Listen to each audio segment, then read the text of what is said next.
오늘의 플러스, 최근 영국 경제의 변화에 대해 이해해봅니다. 대외경제정책연구원의 장영욱 연구위원 모셨습니다. 어서 오세요. 네, 안녕하세요.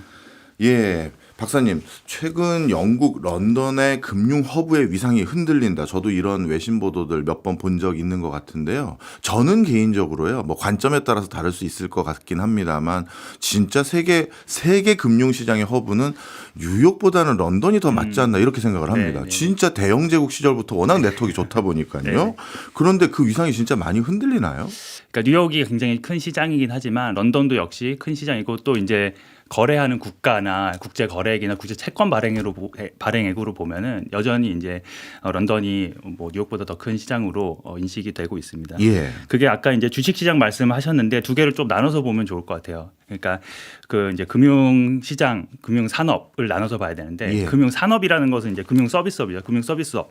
그래서 뭐 은행업이라든지 보험업이라든지 뭐 여러 이제 예금, 대출, 채권 발행, 보험, 재보험 같은 여러 가지 이제 금융 활동들을 하는 산업으로서 이제 금융이 있고요. 네. 그다음에 이제 기업들이 자금을 조달하고 그 이제 거기에서 이제 수익을 배분하는 시장으로서의 금융이 있다고 보면 될 것 같습니다. 지금 방금 전에 이제 흔들리고 있다, 추락하고 있다라고 말하는 거는 시장으로서의 금융. 이제 런던의 주식 시장이 이제 추락하고 있다고 보시면 될 것 같고요. 예.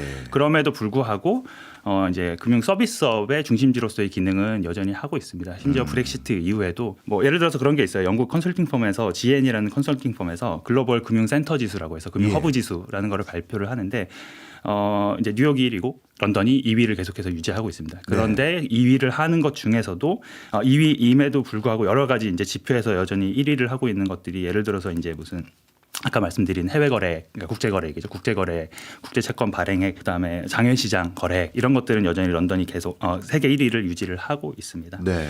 네, 그래서 말씀하신 대로 이제 대영 제국의 이제 금융 서비스업이 그렇게 호락호락하게 무너지지는 않을 거다. 제가 이제 영국에서 박사학위를 했는데 이제 영국 런던에서 했습니다. 런던에 네. 가보면은 이제 런던 안에 시티 오브 런던이라는 게 따로 있거든요. 예. 가보셨겠지만 이 시티 오브 런던 시인데도 그 안에 시티가 따로 있어서 예.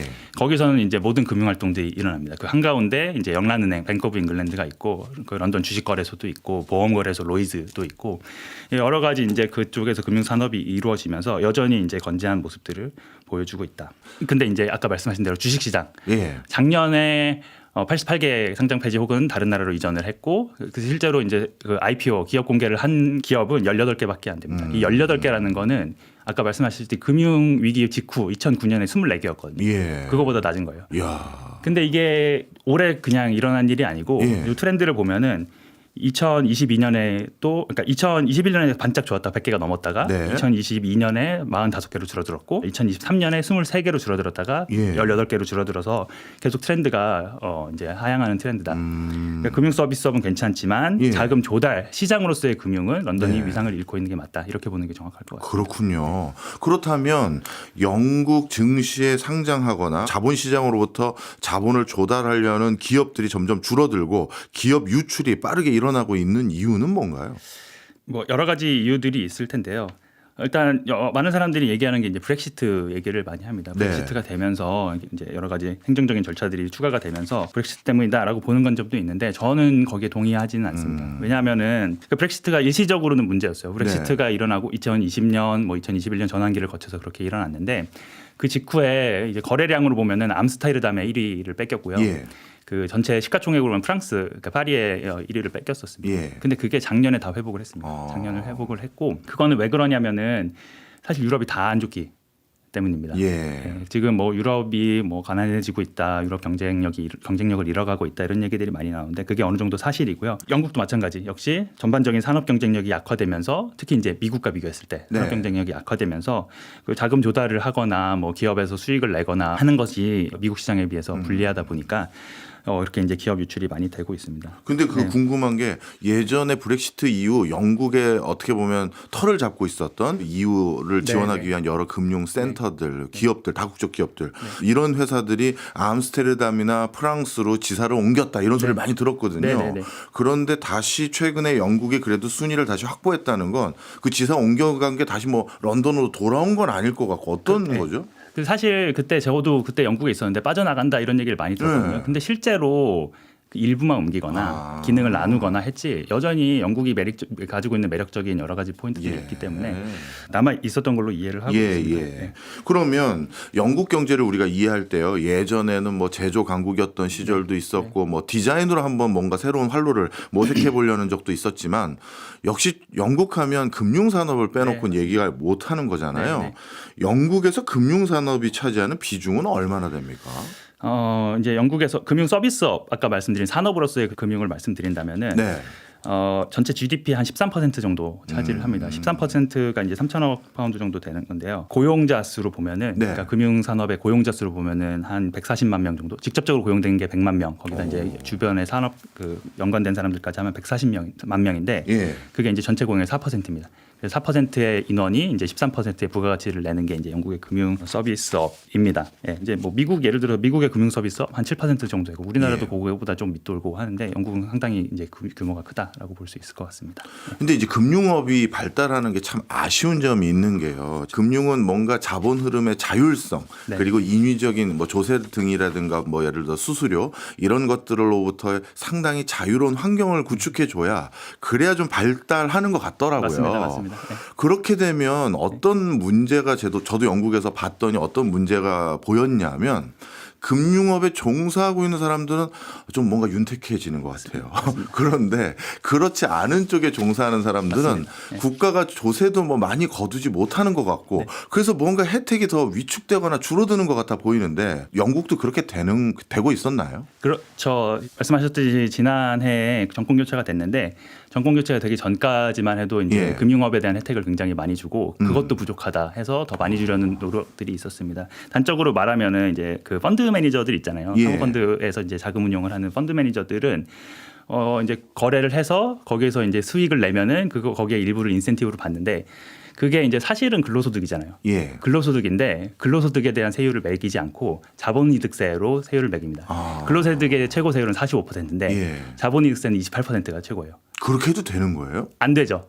안 되는데 말씀하셨듯이 금융 서비스업을 위축시키면 안 된다. 이거는 거래 활성화 우리의 런던의 이제 금융 서비스업의 지위를 유지하기 위해서는 이 정도는 해줘야 된다. 그 테크니컬리 엄밀하게 말하면 사실 가능하지. 이거는 자본 거래로 얻은 거니까 수수료로 얻은 거니까 문제될 거 없다라고 했는데. 이제 그게 문제가 계속되고 불평등이 강화되고 금융 그 서비스업 종사자들에 대한 어떤 과도한 그 혜택들이 주어진다라고 해서 요 노동당 정부에서 그 세율을 좀 조정을 했습니다. 원래는 근로소득 매기겠다 했다가 이제 반발이 너무 크니까 그렇게는 못하고 한 32%, 28%에서 32%로 올리는 증세안을 하고 거기다 이제 자본이득세까지 추가로 세율을 늘리는 정책을 하고 있습니다. 네, 그게 정말 궁금해요. 영국에서도 많은 다른 산업들, 견실한 산업들과 제조업들이 꽤 있었음에도 불구하고 어떻게 보면 과도하게 금융 편향적인 정책들이 많이 엿보여서 그렇게 했었을 땐 국민의 대다수는 금융이 아닌 섹터에서 근무하고 계실 텐데 그게 어떻게 계속 한결같이 유지될 수 있는 이유가 있는지 그 배경이 뭔가요? 로비들도 분명히 있고요. 그 이제 자본가 이제 그룹에서 어느 정도 압력을 계속해서 가하는 부분이 분명히 있는데 이제 사실 영국이 산업혁명 때 이제 제조업이 괜찮았고 그 이후로 꽤 오랫동안 이제 제조업 강국 유지를 했지만 그게 미국에 뺏긴 지 상당히 오래됐고요. 이제 사실 중국이나 이제 다른 이제 신흥경제권에 이제 빼앗긴 지가 굉장히 오래됐습니다. 그런데 거기서 경쟁력을 이제 대부분의 선진국이 그렇지만 제조업을 계속해서 유지할 수는 없거든요. 예를 들어 인건비가 오르고 인프라 같은 거 이제 생산 비용이 전체적으로 늘어나면서 제조업 베이스는 대부분 이제 해외로 인건비가 싸거나 이제 그런 땅값이 싼 곳으로 빠져나가고 부가가치가 높은 서비스업이나 아니면 첨단 제조업이나 이쪽으로 옮겨가는 게 아주 자연스러운 수순이고 영국은 일종의 선택과 집중을 금융 서비스업 쪽으로 한 것이라고 보면 될 것 같습니다. 왜냐하면은 뭐 이제 역사적으로 보면은 영국에서 어떤 아까 산업혁명이 일어난 것조차도 금융 서비스업의 발달에서 시작됐다고 보는 사람들이 많거든요. 경제사학자들 같은 경우에는. 그래서 이제 굉장히 오랜 기간 쌓아온 그런 어떤 금융 서비스업의 경쟁력을 유지하는 쪽으로 선택과 집중을 했다라고 보시면 될 것 같습니다. 하긴 그렇죠. 영국이 가지고 있는 금융 네트워크를 누가 쉽게 구축할 수도 없고 그러니 이런 경쟁력을 우리가 뺏기는 것보다는 이걸 유지하는 선택을 당연히 할 수도 있었겠네요. 그러면 영국의 금융 산업은 유럽 내에서 비교하면 유럽도 쟁쟁한 것들 많잖아요. 뭐 스위스라든가 네네. 룩셈부르크, 뭐 네. 네덜란드도 막강하고 네네. 그 위상들과 비교하면 그래도 영국이 압도적인가요? 그러니까 말씀드렸듯이 금융 서비스업으로 보면은 룩셈부르크나 스위스가 영국보다 이제 서비스업 퍼센티지로 보면 조금 더 높습니다. 예. 저희가 관련해서 뭐 보고서도 쓰고 했는데, 근데 아까 이제 시장으로 보면은 유럽에서는 영국이 지금은 가장 크다라고 말씀드릴 수 있을 것 같습니다. 근데 지금은 좀 그렇게 얘기하기가 민망한 게, 그러니까 미국에 비교하면은 사실 이제 시가총액이라든지 거래량으로 보면은 굉장히 낮은 뭐 3분의 1 수준 정도밖에 안 되고요. 뭐 예를 들어서 이제 FTSE가 이제 런던 주식시장의 그 주가 지수인데 예. 그 중에서 이제 100개를 가장 큰 기업 100개를 뽑은 게 FTSE 100인데 네. 이제 그게 전체 시가총액을 보면은 한 2조 파운드 정도 돼요. 예. 2조 파운드 정도 되는데 뭐 아시다시피 이제 애플의 시가총액이 한 3조 파운드, 그러니까 파운드로 바꾸면 3조 파운드 되죠. 거의 예. 3조 이상, 3조 달러 이상 되니까요. 그 증시 규모의 그 사이즈는 역시 미국과 비교하면 다들 너무 따라올 수가 위축되네요. 없죠. 예, 예. 우리나라도 네. 마찬가지고 네. 야 세계적인 금융 강국인 런던마저도 그런 상황이네요. 그런데 한 가지 조금 주목해서 봐야 될 게 예. 앞으로를 생각해 보면은 이제 예. 그 규모도 규모인데 이 주식시장에서 자금을 조달하는 기업의 그 질을 또 봐야 되잖아요. 예. 근데 이제 뭐 예를 들어 미국에 우리가 흔히 이제 시가총액 제일 높은 기업이라고 하면은 제가 말씀드린 애플 예. 있고 뭐 아마존 있고 구글의 모기업인 알파벳이 있고 테슬라, 뭐 메타 이런 데가 있는데 그런 데가 대부분 다 1조 달러 이상 시가총액이 넘거든요. 예. 근데 이게 그리고 이제 특징이 다 테크 기업. 예. 인데 영국은 이제 제약 그 기업인 아스트라제네카나 뭐 이제 정유 기업인 쉘, 그다음에 뭐 금융 기업인 HSBC, 유니레버 유통기업 이런 데가 대부분 위를 차지하고 있어요. 예. 그러니까 성장 잠재력으로 보거나 이제 앞으로의 어떤 미래를 보면은 이 미국으로 다 뺏길 가능성이 사실은 높은 거죠. 네. 그렇네요. 네. 어떻게 보면 미래지향적인 선도 산업에 대해서는 영국 증시에서는 그렇게 주목할 만한 회사가 많이 없군요. 네, 네. 사실 몇 개 있었는데 예를 들어서 이제 반도체 설계 기업으로 영국에서 이제 제일 유명한 게 ARM 홀딩스라고 예. 있는데 2023년에 미국으로 1차 상장 시장을 옮겼어요. 그게 굉장히 충격적인 사건이었죠. 네. 이제 그 관점에서도 좀 여쭤보려고 합니다.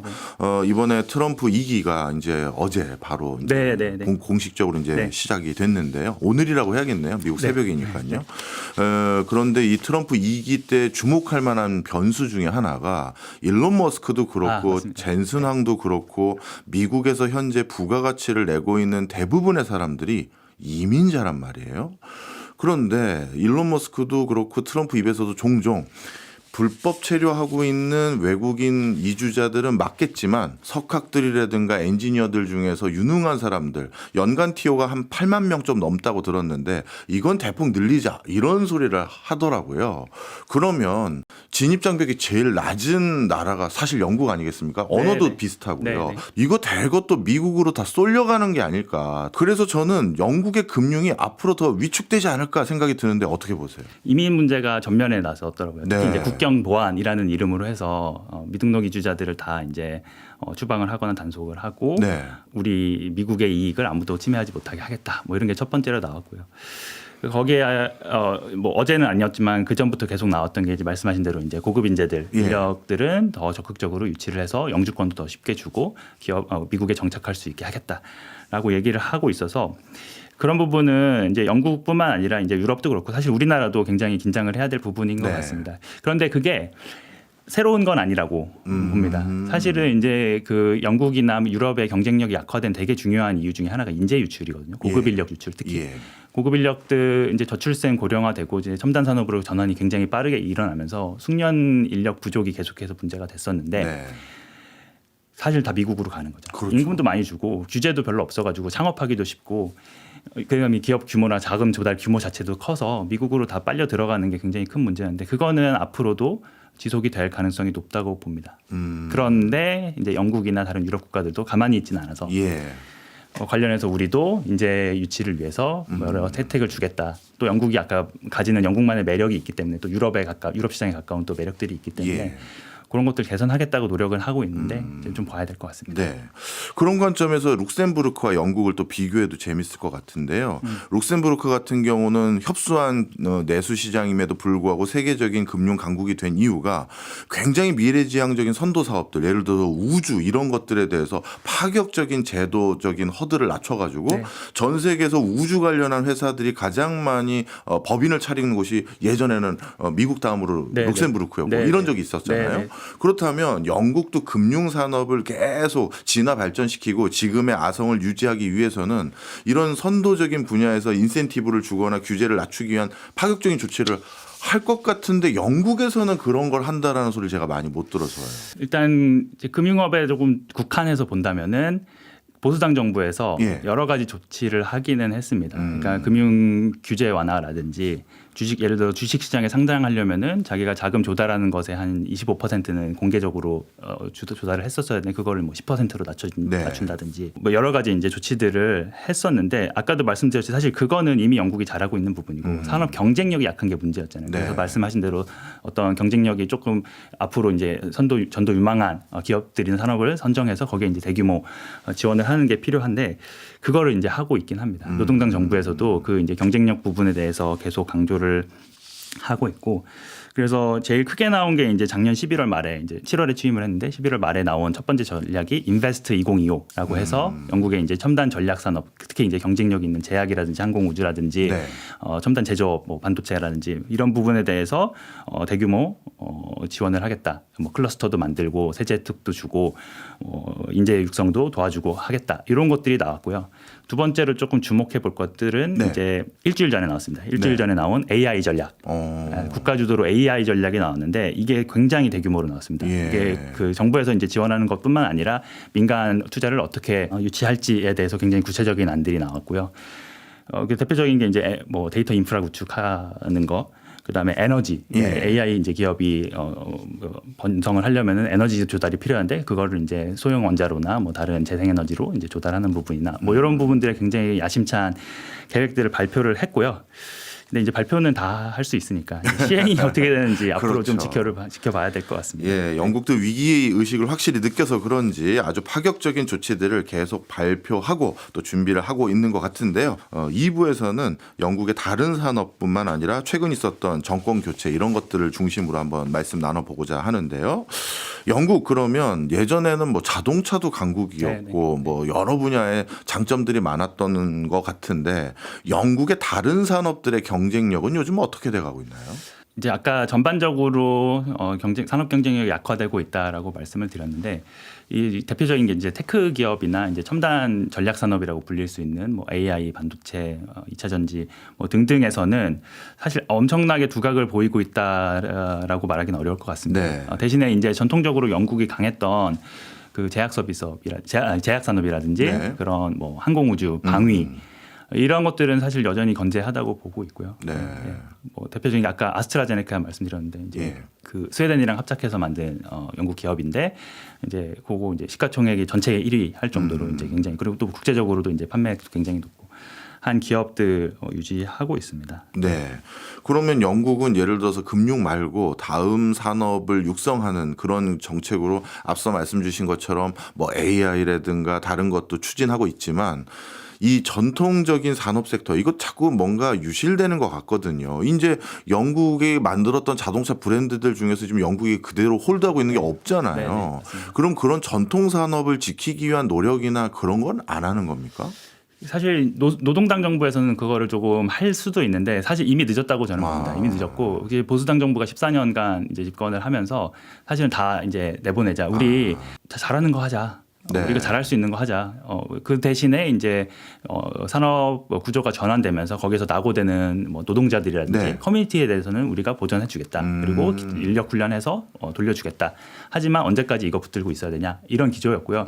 사실 이미 이제 되돌리긴 늦었기 때문에 노동당 정부에서도 그거를 뭐 예전에 하던 뭐 자동차 산업을 다시 한다든지 철강을 다시 한다든지 이렇게 하지는 않을 것 같습니다. 그래서 뭐 그렇군요. 맨체스터나 리버풀 이런 데서 하던 네. 그 뭐 제조업의 영광을 다시 되찾겠다 이런 움직임은 없는 것 같습니다. 그건 좀 미국이랑 차이인 것 같습니다. 아, 그렇군요.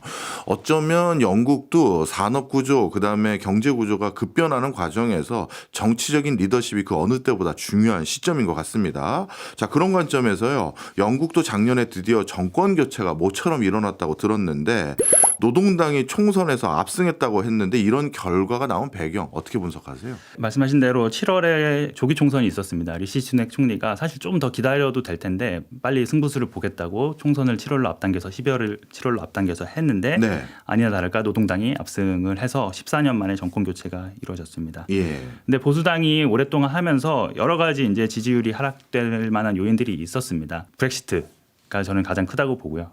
브렉시트를 하면은 영국이 이제 뭐 유럽으로부터 독립해서 뭐 번영을 할 것처럼 얘기를 했는데 사실은 그 뒤에 경제 지표들이 뭐 유럽과 비교, 미국은 물론이고 유럽 다른 국가들과 비교해서도 다 안 좋았습니다. 다 안 좋고 뭐 팬데믹을 겪긴 했지만 팬데믹도 사실 영국이 잘했다고 잘 대응했다고 보기 어렵고요. 불평등은 더 심해지고 그래서 브렉시트에 대한 후회 여론이 거의 60% 이상. 지금 재투표를 하면은 뭐 예를 들어 뭐 가입을 다시 하긴 어렵겠지만 예. 이후에 가입하자라는 투표를 하면은 압도적으로 이제 찬성이 나올 것이다라고 하는 것들이 얘기가 많이 예. 나오고요. 그다음에 공공 서비스가 굉장히 약화가 됐습니다. 보수당 예. 정권에 있으면서 영국은 이제 의료가 전면 무상 의료, NHS 시스템을 해서 전면 무상 의료인데 어떤 재정 투입을 안 하려고 하다 보니까 예. 그리고 계속 뭐 감세한다 뭐 이러다 보니까 NHS 그 직원들이랑 의사들이 그 처우 개선이 안 돼가지고 제가 있을 때도 거기 제가 이제 런던 한복판에서 학교 다녔는데 네. 옆에 가보면 항상 의사들이 파업하고 있었습니다. 주니어 닥터 뭐 스트라이크 해가지고 항상 파업하고 있었고 그게 그 팬데믹 지나면서 인플레이션이 굉장히 심각했잖아요. 예. 되게 심각하면서 그거 자체도 타격이었지만 임금이 같이 올라줘야 되는데 민간 부분에 비해서 공공 부분은 임금이 같이 못 오르고 의사, 뭐 교사, 뭐 다른 공무원들 다 이제 처우가 악화되고 하면서 그런 것들이 사회 갈등의 어떤 원인이 됐었습니다. 지역 균형 발전은 어떻게 하고 있습니까? 지역 균형 발전은 이제 그 사실은 런던이 가장 큰 도시지만 뭐 제2도시 버밍엄도 있고 저 위에 이제 리버풀, 맨체스터 있고 또 스코틀랜드, 웨일즈, 북아일랜드 이렇게 이제 다양하게 있는데 네. 사실은 거의 실패했다고 보수당 정권에서 실패했다고 봐야 되죠. 제2도시인 버밍엄이 그 아마 1, 2년 됐을 거예요. 그 채무 못 갚겠다. 예. 그 파산 선언하기도 했었고요. 네. 근데 영국 입장에선 그 이 지역 균형 발전이 잘못하면 이거 신경 안 쓰면 예전에 스코틀랜드 같은 경우 네, 뭐 네. 독립할지 네, 여부도 주민투표도 했었잖아요. 맞습니다. 네. 네. 지금도 옥신각신을 계속 하고 있다고 들었는데. 네, 맞습니다. 옥신각신을 하는데 사실 이제 그 사실 노동당이 오랫동안 약했던 이유 중에 하나가 예. 그 스코틀랜드 내셔널 파티, 그 스코틀랜드 독립당 때문이거든요. 예. 그러니까 스코틀랜드에서 노동당 지지율가 전통적으로 높았는데 이 독립에 대한 여론이 높아지면서 SNP 그 스코틀랜드 독립당이 노동당 거를 다 가져왔어요. 그래서 정권을 계속 못했는데 예. 못 찾았는데 이번에 사실 스코틀랜드 독립당이 지지를 거의 잃었습니다. 그게 이제 브렉시트 여파로 나눠져 봤자 별거 없다. 오히려 더 나빠진다. 이래서 좀 그런 부분이 있었는데 그럼에도 불구하고 스코틀랜드, 웨일즈, 북아일랜드에서는 계속 그런 독립에 대한 목소리들이 나오고 있고 그걸 예. 달래기 위해서 여러 가지 이제 협상들을 하고 있습니다. 지원도 해주고 있고. 예. 어떻게 보면 그 스코틀랜드 주민이나 다른 쪽 주민은 이렇게 생각하지는 않을까요? 예를 들어서 영국은 브렉시트를 했는데 우리는 분리 독립해서 우리라도 따로 EU로 들어가자. 네. 그렇게 할 수도 있잖아요. 맞습니다. 그런 얘기들도 나왔습니다. 네. 그런 얘기들도 나왔는데 아무래도 이제 현실적으로 지금은 좀 어렵다. 사실은 아까 제가 경제 얘기를 자세히 안 드렸는데 그 전반적으로 경기가 굉장히 안 좋았습니다. 영국이 예. 지금 조금 나아진다. 작년에 조금 좋았다라고 얘기를 하는데 팬데믹이 사실 있었고 팬데믹 이후에도 전쟁이 있었잖아요. 전쟁이 네. 있고 인플레이션 있었고 하면서 계속해서 경기가 부진했습니다. 그러면서 네. 이제 뭐 아까 말씀드린 경제 구조 전환을 해야 되는데 첨단 전략 산업으로 AI 기업으로 AI 산업으로 이제 전환이 느려지면서 그게 이제 다 투자도 다 미국으로 뺏기고 인재도 다 미국으로 뺏기고 하면서 경기가 전반적으로 안 좋았던 것들도 정권 교체 배경으로 또 볼 수 있을 것 같습니다. 그렇군요. 알겠습니다. 또 이제 이민 정책 여쭤보지 않을 수가 없는데요. 제 기억으로는 영국 수상은 우리가 많이 알고 있습니다만 런던 시장도 인도계였던 걸로 제가 기억을 네, 얼추 네, 하고 네. 있고요. 네, 네. 그다음에 무엇보다 영국 가서 놀라웠던 건 영국 사회에서도 뭐 주류로 편입되려면 그 옥스브리지라고 하는 옥스포드나 캠브리지와 같은 그런 아주 명망 있는 대학을 졸업해야 되는데 그쪽 양쪽 캠퍼스를 가보니까 뭐 반 가까이가 이 동양인 사람들이고 외국계더라고요. 그래서 이거 영국인들 내부에서도 야 우리가 들어갈 티오를 다 다른 나라 우수한 인재들이 가져간다 이런 소리까지 나올 것 같은데 뭔가 그것만 보더라도 이거 이민 정책에 대해서 불만 많을 것 같은데 생각이 들었는데 그건 어떻게 돼가고 있나요? 영국에서 전반적으로 이제 극우의 목소리 예전에는 UK 그러니까 그 영국 독립당이었는데 지금 영국 개혁당으로 바뀐 나이젤 페러지 그 당수가 있는 그 당이 목소리를 그러니까 이제 지지를 얻은 것 중에 제일 큰 게 이제 이민 정책에 대해서 때린 거. 네. 그러니까 사실은 전통적으로는 이제 중국이나 인도에서 그 노동자들이 많이 들어와서 저숙련 일자리를 영국인들로부터 뺏어갔다. 이제 그런 게 많이 있었고 이제 EU가 그 동유럽으로 확대가 됐잖아요. 예. 20년 전에 확대가 되면서 이제 또 EU 그 뭐 이제 동유럽 국가에서 들어오는 저임금 노동자들이 자기들 일자리를 빼앗고 자기 임금 수준을 낮췄다. 예. 이런 목소리들이 굉장히 인기를 얻었고 그게 팬데믹 이후에 조금 더 심해진 것 같습니다. 그러니까 팬데믹이랑 그 이제 브렉시트랑 사실 어느 정도 겹치는 부분이 있는데 그러니까 영국 입장에서는 브렉시트를 했으니까 이민자들을 좀 줄여야 되잖아요. 예. 근데 이민자를 줄일 수가 없는 상황인 거예요. 이제 고령자들이 뭐 아파서 다 은퇴하고 또 많이 죽었어요. 팬데믹 때 많이 죽고 공급이 계속해서 부족해지니까 예. 이민 인력에 오히려 의존을 하면서 이민자가 급증을 했거든요. 작년까지. 예. 근데 이제 거기서 갈등이 계속해서 발생을 하는 거죠. 아무래도 뭐 문화가 다르고 아까 말한 대로 이제 영국의 정체성이 흔들린다. 예. 런던은 괜찮은데 예. 런던 외곽에 나가면은 다 백인이 아직도 많은 예. 지역이 많거든요. 그런 데서는 뭐 이민자에 대한 정보도 별로 없고 뭐 부정적인 이미지들이 이제 입혀지다 보니까 이제 이민에 대한 반감이 굉장히 컸고 보수당 정부가 이거를 제대로 다루지 못한다라고 해서 그것도 이제 사실은 노동당 정부에 한번 다시 기대를 걸어보자라고 했던 이유 중에 하나입니다. 네.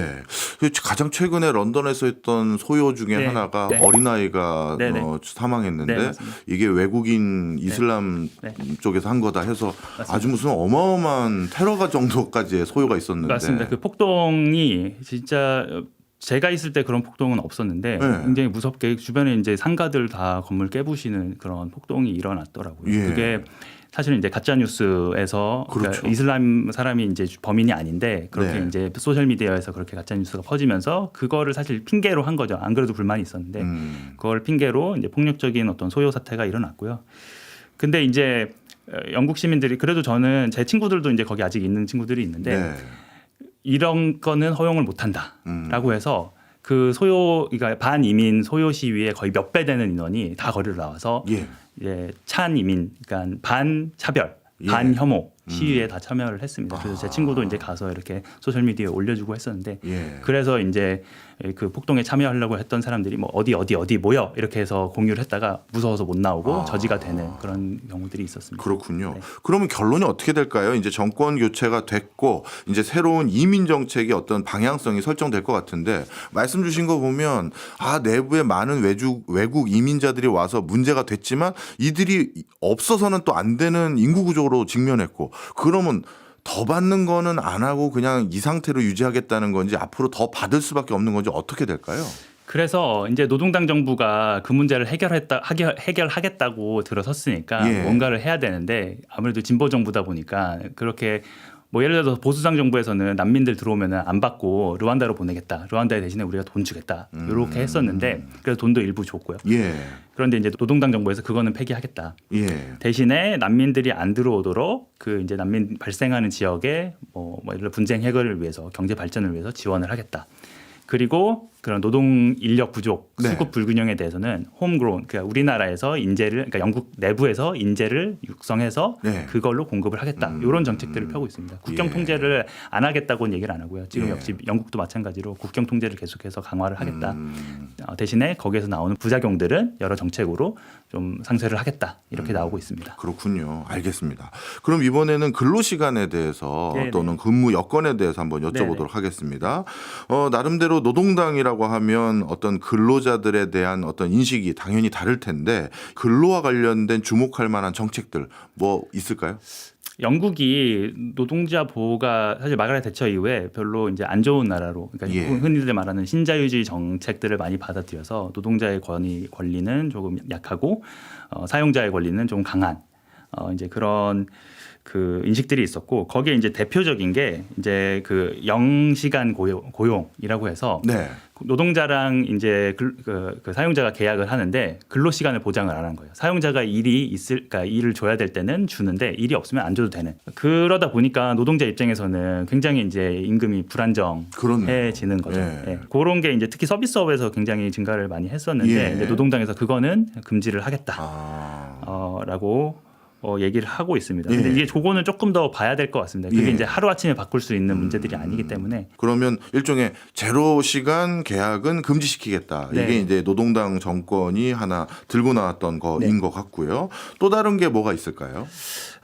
그 해고 재고용 관행이 있는데요. 그건 뭔가요? 근로 계속해서 이제 고용을 하면은 예. 임금도 올려줘야 되고 그렇죠. 조건을 계속해서 좋게 해야 호봉 되고 올라가는 승진도 그런 거죠? 시켜줘야 예. 되고 하잖아요. 그러다 보면 사용자 입장에서는 부담이 되니까 그냥 해고하고 신입사원으로 다시 받는 거죠. 그러면은 신입사원 처우만 해주면 되니까. 그것도 일종의 이제 악용 사례였는데 이제 그것도 금지를 시키겠다라고 얘기를 하고 있습니다. 아니 이건 진짜 나쁜 사례인 것 같은데 이걸 그동안 노동당 정권이 들어서기 전에는 계속 용인되고 있었던 거예요? 근데 뭐 사실 우리나라도 예. 비정규직 계속해서 증가하고 있고 하잖아요. 사실 그게 정당화할 수 있는 논리들이 많이 있긴 합니다. 노동 비용 절감하고 사실은 그렇지 않아도 일할 사람 많은데 뭐 그래서 이런 것들은 사실 노동당의 어떤 진보적인 뭐 인권 의식, 노동권 의식도 있지만 예. 일할 사람이 없어지는 거예요. 일할 사람이 없어지니까 근로요건 개선해 줘야지 그 사람들이 조금이라도 더 와서 일을 하지. 이렇게 해서 조금 그런 경제적인 요인으로 바꾸는 부분도 있는 것 같습니다. 네. 어찌 보면 영국 입장에서는 진짜 고민이 많이 되겠는데요. 이민자들을 최대한 안 받으면 안 받을수록 영국에 원래 있었던 근로자들은 처우가 개선될 수 있는 상황이 맞습니다. 있으니 네. 어떻게 보면 영국의 일반 서민들 입장에서는 이민자 받지 말자를 계속 주장할 것 같고 또 어떻게 보면 자본가라든가 기업인들 입장에서는 이민자를 받아야 내부 근로자들하고도 임금 경쟁까지 요구하고 직면하게 만들 수 있기 때문에 그걸 선호할 것 같은데 자 모처럼 등장한 노동당 정권 이런 분위기 속에서 앞으로 장수할 것 같아 보이세요? 어떠세요? 어렵죠. 어렵죠. 왜냐하면은 사실 이제 키어 스타머 총리가 이 집권을 할 때 당시에 영국 상황이 별로 안 좋기도 했고요. 예. 사실 이제 팬데믹 있었고 전쟁 있었고 하면서 재정이 거의 바닥이 났고 국가 부채가 이제 거의 최고 수준이 됐어요. 그런데 네.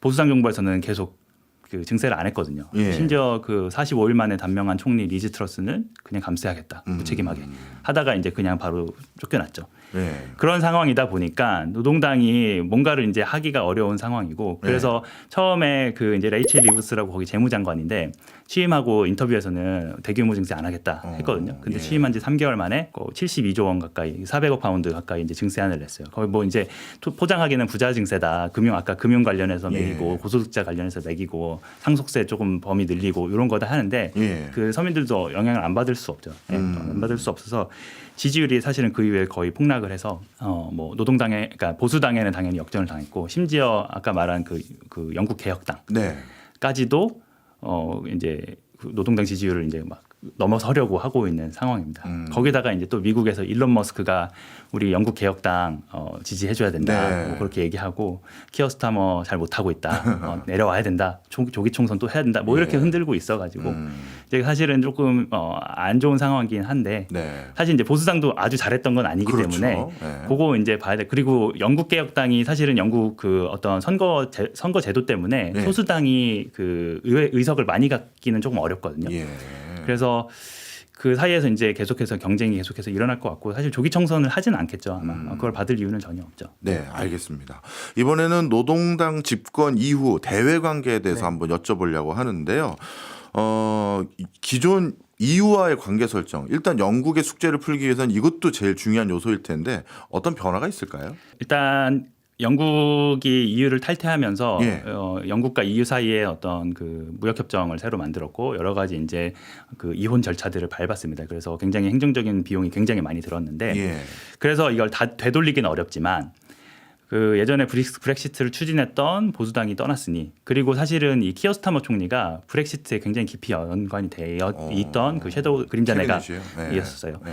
그래서 뭐 재협상 재투표해야 된다 이런 것도 주장했던 사람이어서 예. 지금은 그렇게는 안 하지만 예. 총리가 됐기 때문에 관계는 계속해서 개선을 하겠다. 그래서 그 우르줄라 폰데어 라이엔 그러니까 유럽연합 집행위원장을 만났고요. 예. 정례 정상회의를 하겠다. 그리고 영국과 EU의 관계를 리셋하겠다. 리셋이라는 말을 썼어요. 예. 그래서 이제 대표적으로 이제 그 무역이랑 이민 장벽 완화하는 게 제일 크고요. 지금 이전으로 돌릴 수는 없겠지만 여러 비용들을 줄이자. 그리고 피해를 많이 봤던 것도 이제 중소기업들이거든요. 예. 대기업들은 그냥 행정비용 처리하면 되는데 중소기업들은 예전에 그냥 아무 비용 없이 하던 것들을 행정비용을 내면서 해야 되니까 굉장히 피해를 많이 봤는데 그것만이라도 어떻게 해결해 주자. 뭐 이런 여러 가지 정책들을 펴면서 영국과 EU의 관계를 되돌리려고 하고 있습니다. 네.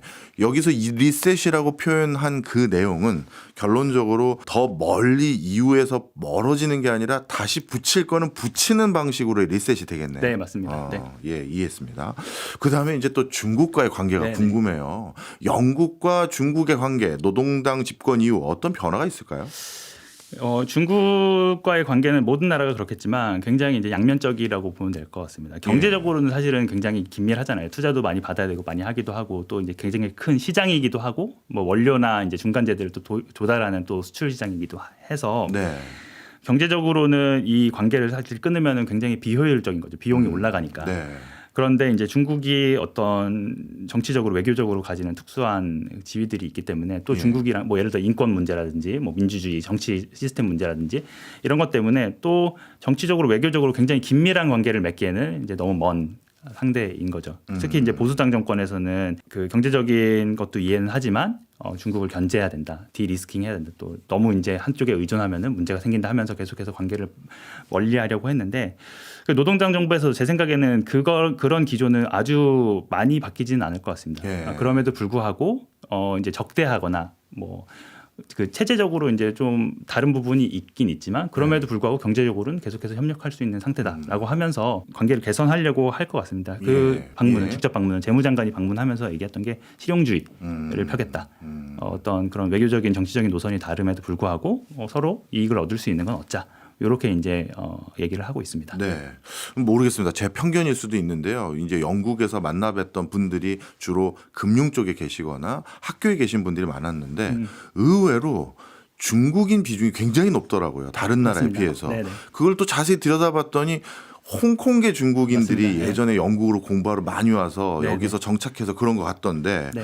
그렇다면 어떻게 보면 영국이 중국 통이 제일 그러니까 중국계 전문가 이럴 수 있는 사람들이 많아서 중국으로부터 가장 많은 걸 뭐 얻을 것 같았는데 의외로 뭐 적극성이 없더라고요. 네네. 네. 그래서 이번에 노동당 정부가 되면서 좀 그 부분을 적극적으로 하려고 하고 있는 것 같습니다. 사실은 한 가지 또 변수가 미국인데, 네. 그러니까 예전 같으면은 미국이랑 유럽, 영국이랑 합작을 해서 중국을 견제했잖아요. 예. 근데 이제는 그게 아닌 거예요. 미국도 견제해야 될 대상이 됐고, 그러려면 누구랑 손 잡아야 되냐? 중국이랑 손을 잡아야죠. 중국을 이제 예전처럼 그냥 멀리에서는 미국도 상대하고 중국도 상대하고 사실 아무것도 이제 경제적으로 이득을 얻을 수 없게 되는 상황이 예. 되는 거죠. 그래서 그런 부분에 있어서도 실용주의 외교, 중국과의 관계가 조금 가까워지는 부분이 있을 것 같습니다. 네, 알겠습니다. 마지막으로 이제 우리와의 관계도 네네. 여쭤보고 싶어요. 네네. 영국과 우리나라의 관계 앞으로 어떤 변화나 기대할 부분이 있을까요? 그 이제 우리나라가 이제 예를 들어 통상이나 무역 부분을 본다면은 제가 예. 연구하는 부분이니까 한EU FTA가 굉장히 오래전부터 되어 있으면서 영국이 EU에 속했을 때는 그냥 한EU FTA로 관세 없이 그냥 수출입 무역을 했거든요. 예. 근데 영국이 이제 브렉시트를 하면서 이제 우리나라도 바로 대비를 해서 한영 FTA를 바로 네. 맺었습니다. 한영 FTA가 한EU FTA를 그대로 계승하도록 예. 했습니다. 근데 그렇게 하다 보니까 이제 뭐 원산지 규정이라든지 뭐 여러 가지 이제 EU의 제도가 영국이랑 맞지 않는데 그냥 네. 그대로 가져온 부분이 있었거든요. 그래서 그거는 지금 급하니까 일단은 막아놓고 예. 한 2년 3년 정도 유예를 두고 다시 개선 협상을 하자라고 예. 해서 그 이제 기관이 도래를 한 게 재작년입니다. 예. 재작년부터 이제 개선 협상을 시작해서 작년 초에 뭐 1차, 2차, 3 작년에 1차, 2차, 3차까지 이제 개선 협상을 했고요. 예. 이제 아직 마무리는 안 됐는데 뭐 조만간 마무리가 되면은 이제 조금 더 업그레이드된 그 FTA 무역 관계를 맺을 수 있지 않을까 그렇게 생각을 하고 있습니다. 네. 영국과 우리나라는 제가 보기에는 서로 같이 윈윈할 수 있는 게 참 많은 것 같은데 교류 협력이 생각보다는 적은 것 같은데 네네. 우리 박사님께서 많이 노력해 주시면 네, 그렇게 서로 하겠습니다. 윈윈하지 않을까 생각이 듭니다. 네, 네. 오늘 급변하고 있는 영국 경제 또 많이 이해할 수 있는 좋은 시간이었던 것 같습니다. 지금까지 대외경제정책연구원의 장영욱 연구위원이었습니다. 고맙습니다. 네, 감사합니다.